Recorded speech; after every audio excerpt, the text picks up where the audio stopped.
then Mayor Rodrigo Duterte, Roa Duterte, and Major Ernesto Macasaet in 1988. Its PNP component ay ang tawag naman Anti-Crime Task Force, and yung meron din siyang civilian component ang tawag Lambada Boys. Ang pinaka-mission po ng DDS was to eliminate mostly small-time criminals such as drug pushers, drug addicts, pickpockets, and neighborhood thieves. Yun po ang madalas nilang biktima. Pero makikita nyo po mamaya, sa ipapakita ko yung mga iba-ibang insidente nung mga operations ng DDS. Meron din ho sila mga pinapatay na kahit hindi naman mga drug personalities. Pero pwede natin masabi na karamihan ng mga tinatarget nila ay yung mga street pushers and mga petty criminals. The list of suspects was drawn up by barangay level, civilian volunteer organizations, and barangay officials, and targets for elimination were solely approved by MRRD. Noong 2001 po, naging Anti-Crime Task Force siya, yung na-reorganize yung Anti-Crime Task Force, kasi po yan ang unang pangalan, into the Heinous Crime Investigation Section or Task Force, HCIS, ng Davao City Police Office. The GDS was organized into several assassination units, consisting of 1 policeman handler and 3 civilian assassins responsible for eliminating suspected criminals and targeted individuals as approved by MRRD. Nasabi ko rin po last time na in exchange, those DDS members ay meron po silang rewards, bonuses, and perks galing mismo sa MRRD sa kanyang confidential funds sa Mayor's Office. Meron ho yung HCIS as DDS, meron po siyang policeman complement of around 20 officials led by Inspector Fulgencio Pavo, who was succeeded by Senior Inspector Junicio Abude. Karamihan po ng mga policemen na yan na supposedly members ng DDS ay in-identify po ni Edgar Matobato nung nag-appeal siya sa Senado noon sa aming inquiry, the Senate Committee on Justice and Human Rights. Doon po sa hearing na yon, they all denied na miyembro sila ng DDS. Eh, maski si Lascañas noon, si Arturo Lascañas, nung unang pag-appeal sa Senado, dinenay din niya na walang DDS. Pero later on, binawi po niya, rinikan po niya sometime in February 27 na totoo na merong DDS. Meron pong 4 na dumping grounds yung DDS. Yung pinakamalaki, yung Laud Gold Camp, Firing Range, Quarry in Barangay Maa, under SPO4 Bienvenido Laud. Another is yung known as the Gaisano property, guarded by June Casas alias Commander Toothpick, which contains around 200 bodies. The third is the Mandog Mass Grave under SPO3 Jimtan. The fourth are the waters around Samal Island. So maski doon.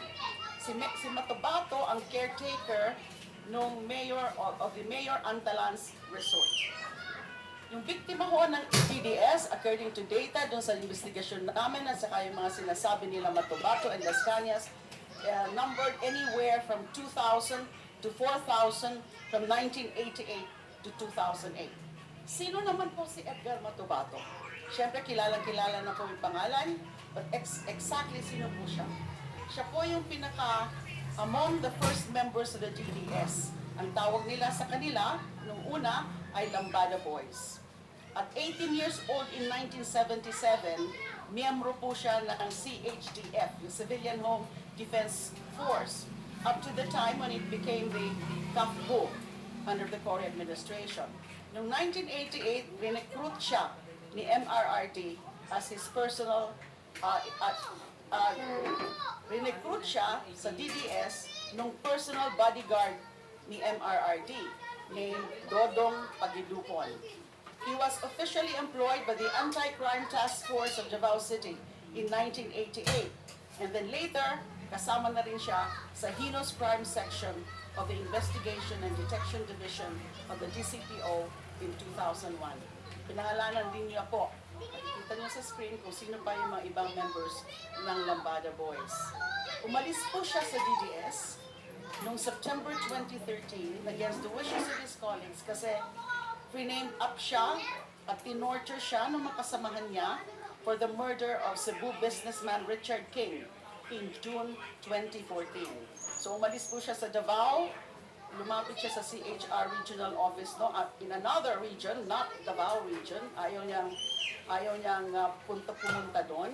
And eventually, napunta na rin po siya sa DOJ where he was placed under the Witness Protection Program. Pero nung nanalo na po si Duterte, si Mr. Duterte as President noong May 2016, umalis po si Matobato from the WPP of DOJ. Nag-testify po siya, kaya nung sinabi ko, in the Senate Committee on Justice and Human Rights Inquiry in September of 2016. And then eventually, he filed a criminal complaint against Duterte and the DDS members with the Office of the Ombudsman. Hindi ko na po alam exactly kung ano ang pinaka-status ng criminal complaint na yan ni Mr. Matobato. Ang alam ko po, pending pa po yun. Now, allow me, on the basis of the complaint affidavit of Edgar Matobato, na meron po akong kopya, ito po yung sinabit niya sa Office of the Ombudsman. Nandiyan nga po. Next slide. So the first page and the last page are being shown.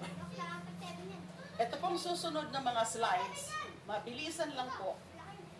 Ito po yung mga specific incidents of killing according to Matobato upon orders of then Mayor Rodrigo Duterte. Mabilisan lang. You can take a look at that. 1992, 1993, 2002, 2003. Yan po si June Porras pala. I think he's a media guy. 2007, 2010, 2013. Hindi ko na po mga babanggitin kasi medyo para ko mas mabilis. But those are shown in the slides. Meron 2013.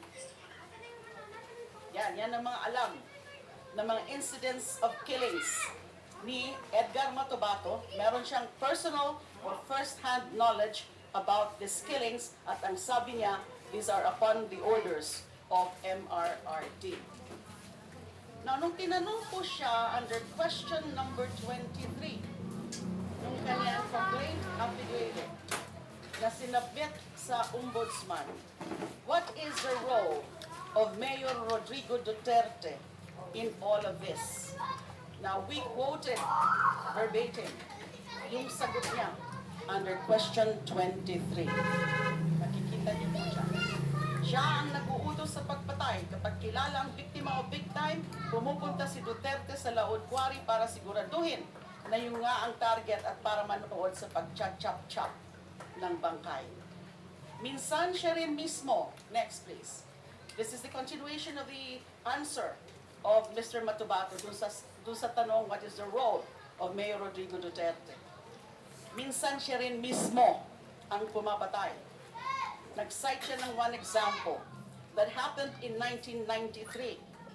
Nainkwento daw nila yung isang NBI agent ng pangalan Hamisola na nakabalagbag yung kanyang pick-up sa daan. Sinita siya ni Police Chief Inspector Pavo, sabay sigaw ng, sa'yo tong daan? May kausap daw na babae yung NBI, pero napansin ni Pavo na may baril, kaya bumunot siya. Mas mabilis bumunot yung NBI agent at binaril siya. Binaril niya si Pavo sa kamay at sa pinti hanggang bumagsak. Pinagbabaril na rin namin, pero magaling gumulong-gulong yung NBI sa ilalim ng sasakyan. Nahirapan kami, pero tinamaan rin namin. May tumawag sa grupo namin kay Mayor. Pagdating ni Mayor, inubos niya ang 2 magazine ng kanyang Uzi sa katawan ng NBI agent.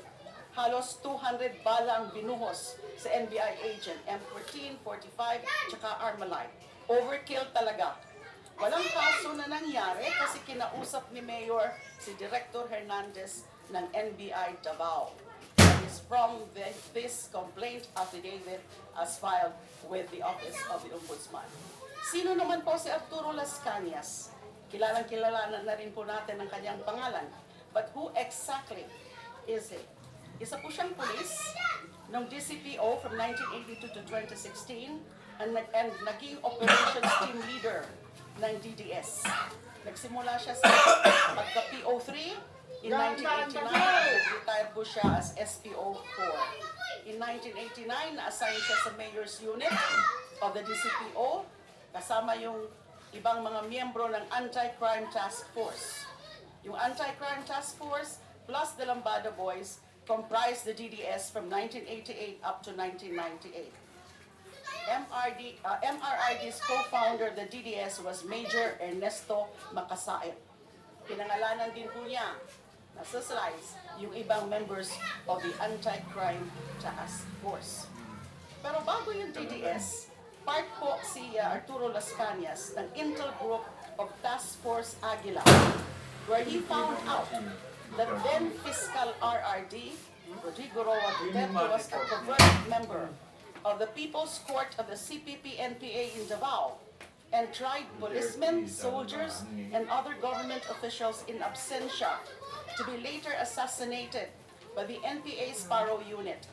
Sabi pa ni Lascañas, nakuha daw po yung ideya ni MRRD of putting up the DDS from the NPA People's Court Sparrow Unit.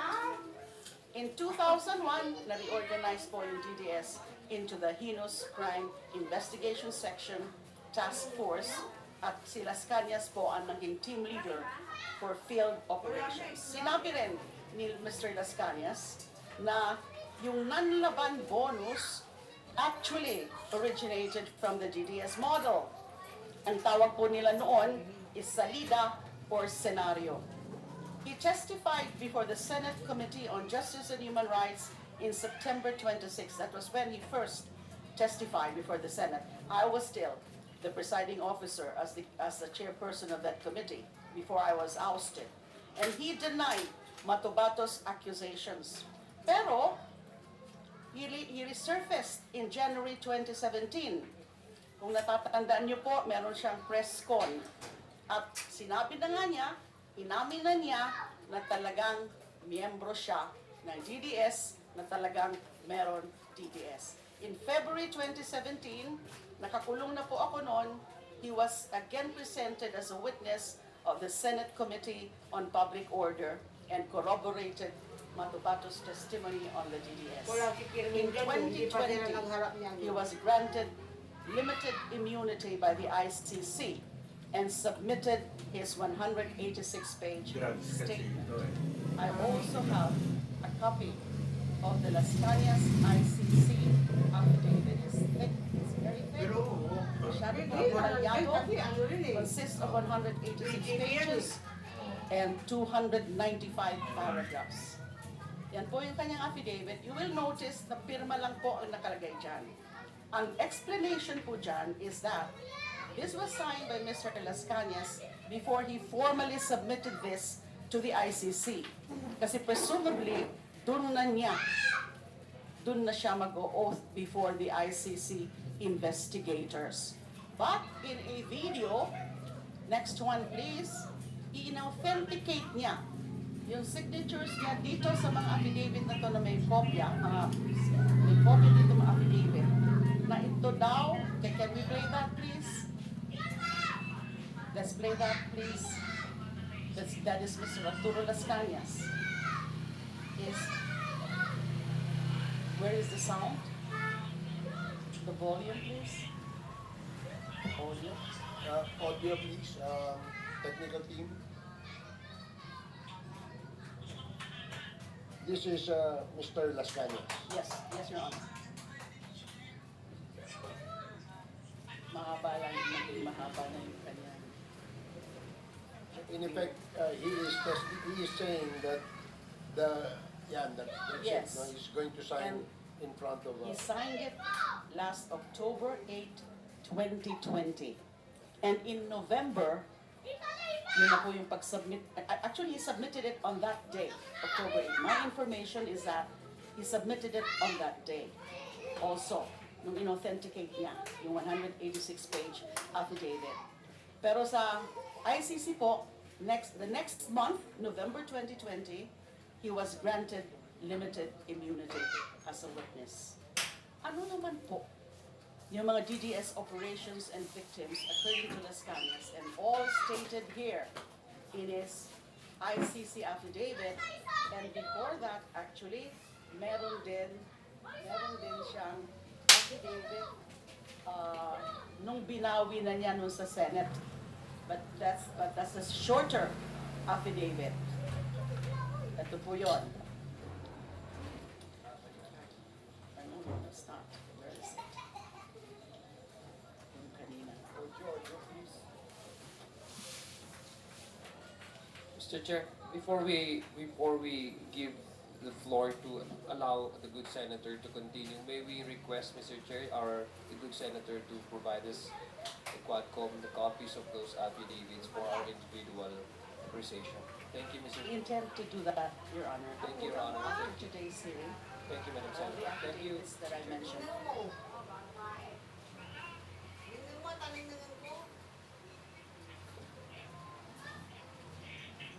So this is the first affidavit of Mr. Lascañas.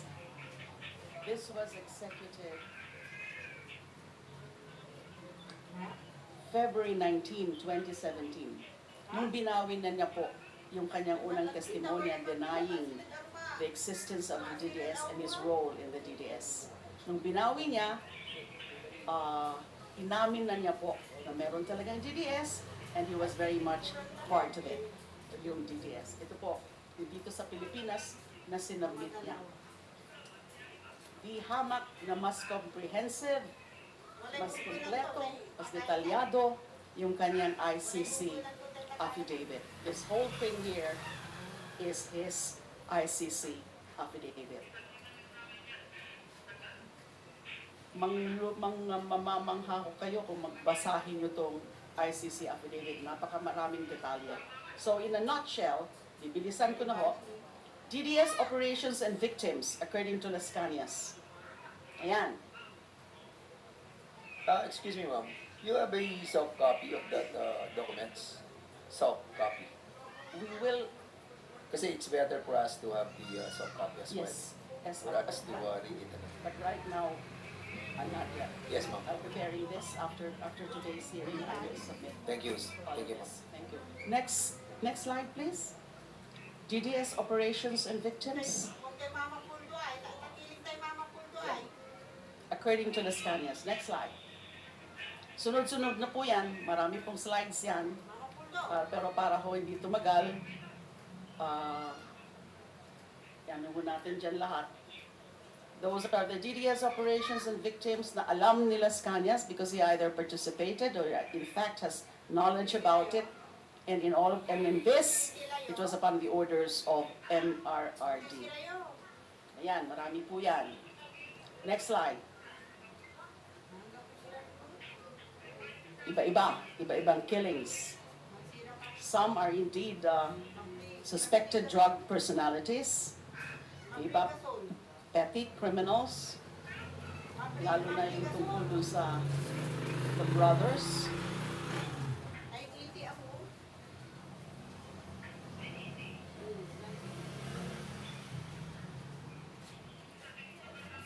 Noong 2000, the killing of Aliyah brothers, all were minors. 4 po sila, lahat. Pinatay different dates dahil mga solvent users and mga out-of-school youth at mga involved daw sa mga gang riots. Pero 4 na magkakapatid. Hanggang ngayon, yung kanilang ina, naghahanap ng hustisya. Marami po yan. So we're now on 2014.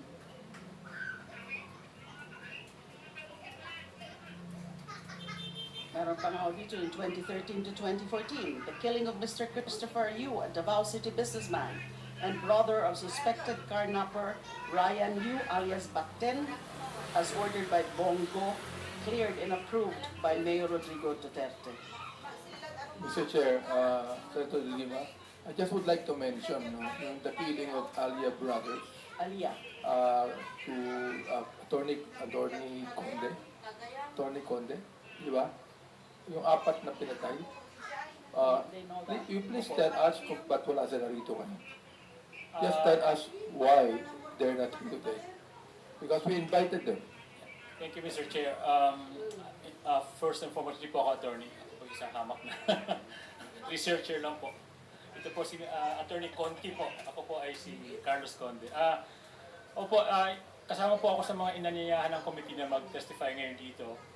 At initially pumayag po si Miss Alia na pumunta dito. Kaso at the last minute, she backed out, and also her relatives and supporters because of concerns about her security. So, yun po ang sinabi, kaya hindi po siya nakapunta dito.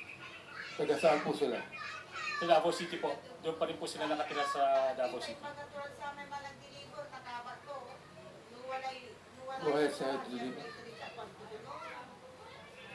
Nakita niyo po napakahabang listahan ng mga DDS operations and victims according to Mr. Lascañas. Detalyado po yan sa kanyang ICC affidavit. Every incident, the time, the who, the why, the what. Nandyan po sa kanyang ICC affidavit. So, kasama po sa mga DDS operations na yan,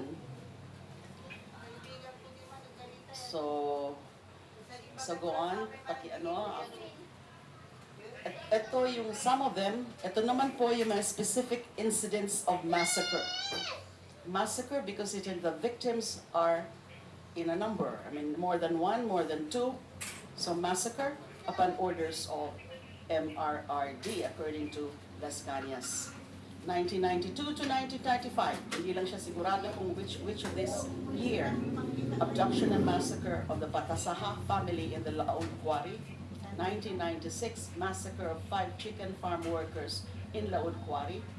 1999 to 2000, 2 cases of abduction and killing of 3 Muslim individuals suspected of being big-time shabu pushers from Matobato City.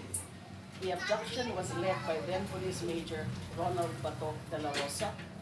Abduction and killing of 2 Muslim individuals in Mati, Davao Oriental, as ordered by then Police Major Ronald Bato de la Rosa and cleared by then Davao City 1st Congressman Rodrigo Roa Duterte.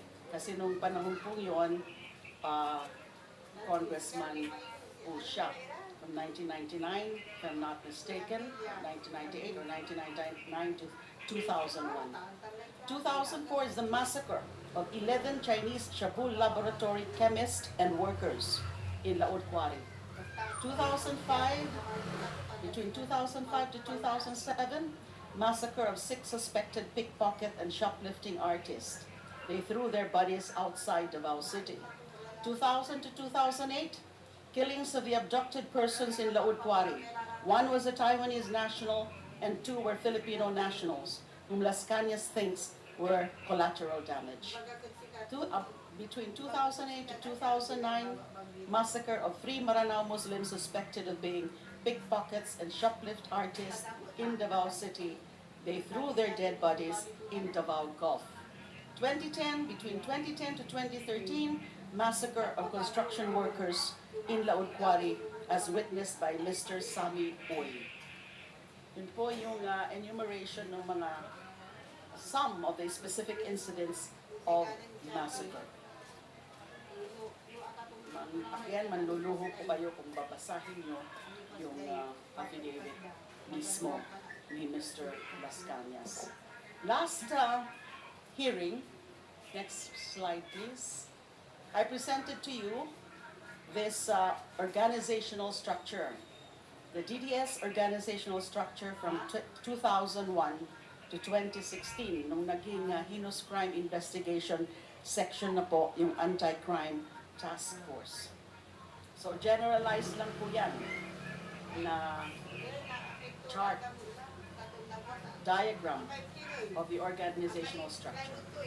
Si Mr. Lascañas po, meron po siyang ginawa na diagram din ng organizational structure ng DDS. Like, this is supposed to be his own handwriting. the DDS inside the Anti-Crime Task Force in Davao City from 1989 to 1998. You will remember when I first made my presentation, there were actually two periods for the DDS, 1989 to 1998, then 2001 to 2016. The next slide would show the typewritten or printed version of this diagram as prepared by Arturo Lascañas. So yan po yan. Pinaka nasa taas, si Davao City Mayor RRD alias Superman. Tapos sila SPO4 Sunny Beneventura, the Chief Security of MRRD. Major Ernesto Macasaet of Anti-Crime Task Force Commander. And then meron Intel Network na mga galing sa barangay. Nandyan din po yung si Inspector Rodolfo Asanista, Deputy Commander. SPO4 Teodoro Pagidupon, Handler Banquerohan, Force Multiplier Players. SPO4 Desiderio Cloribel, Overall Team Leader. SPO4 Ben Laud, Handler Agdao Force, Multiplier Players, Mass Grave Laud Quarry. At iba pa, meron pa po siyang mga binanggit na mga personality dito, that part of the Anti-Crime Task Force of 1989 to 1998. Then, there is somewhat modified diagram covering naman po yung period of 1998 to 2001 when Rodrigo Roa Duterte was 1st District Congressman. And siya rin po ang nandyan pa rin sa DDS. Nandyan pa rin sila Sunny Beneventura, SPO4 Desiderio T. Cloribel, and then Chief Inspector Ronald Batod de la Rosa, Chief PAOK TF of Davao City. At linilink po sa kanya itong the Macdum case and several abductions and killings, according to Mr. Lascañas. Yan, meron mga detalyado na mga mga information, facts, more about the DDS multipliers. Then, the 2001 to 2016, meron uling modified chart or diagram of the DDS structure. Nandyan pa rin si MRRD. Nandyan yung Barangay Intel Network kasi doon nga ho nanggagaling mainly yung mga listahan ng mga targets. Nandyan po si the former NBI Director, Attorney Dante Guierang. He's been mentioned by both Matobato and Lascañas. Nandyan pa rin si Sunny Beneventura, si Ben Laod, and then itong si Deputy Major Mascarinas Agdao, handler of players. And of course, si Arturo Lascañas mismo as overall team leader and operation planning. He enumerated kung sino yung mga under him as overall team leader and operation planning. Sila Senior Inspector Fulgencio Pavo, SPO4 Reynaldo Capute, PO3 June Naresima, PO3 Arnold De Chavez, PO3 June Ayaw, PO3 June Humawan, PO3 Rizalino Aquino, PO3 Ben Furog, PO2 Ronald Lau. Meron din mga in the same affidavit, Lascañas, next please, also identified the individuals directly and indirectly connected to the operations, the barangay officials directly and indirectly involved in the DDS killing spree, and the financial supporters of the DDS. Nandyan po ang listahan. Ang last po, as finale, is another video of Mr. Lascañas, but this is supposed to be on the same date, October 8, 2020. But I understand, I have a note here that the tech guys are working on the audio. They're having a problem on the audio. So if we can please request for a short break or suspension just to fix the audio. 1 minute suspension.